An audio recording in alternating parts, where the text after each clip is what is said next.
Muling nagkamit ng karangalan ang mga kabataang 4-Hers ng Aurora at Gitnang Luzon matapos magpamalas ng kanilang husay at galing sa katatapos na 72nd 4-H National Farm Youth Convention na ginanap noong ika-3 hanggang ika-5 ng Setyembre taong kasalukuyan sa Camp Benjamin Alfonso, Cavite.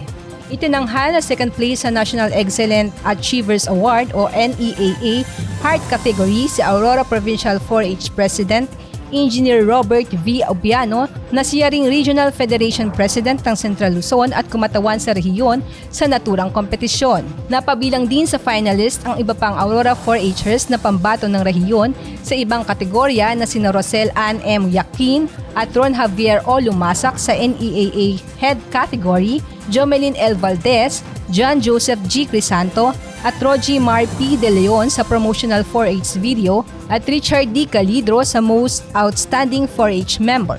Samantala, nagbigay karangalan din sa Gitnang Luzon ang pagkakasama sa finalist ni Romnick G. Ruiz ng Bataan para sa NEAA Health Category, Jeremy Denzel M. Pedroso, Mary Jane A. Tinya, John Aldrin A. Magtira, Micaela D. R. Rafer at Raymart Caligira ng Bulacan para sa 4-H Agri-Innovation Pitching at Phoebe Eunice Birabel ng Zambales para naman sa 4-H Tinig ng Kabataan.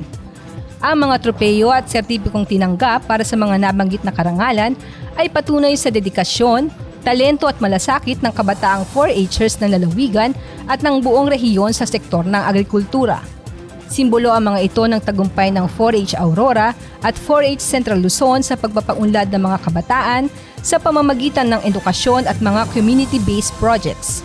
Lubos ang pasasalamat na ipinaabot ng 4-H Aurora sa Provincial Government of Aurora sa pangunguna ni Governor Reynante A. Tolentino, sa Office of the Provincial Agriculturist sa pamumuno ni Provincial Agriculturist Arnold B. Novicio, ATI Central Luzon, Municipal Agriculture Offices, 4-H coordinators, volunteer leaders at sa lahat ng naniniwala sa kakayahan ng mga kabataan ng Aurora. Ang inyong patuloy na suporta ay malaking bahagi sa pagkamit ng mga karangalang ito.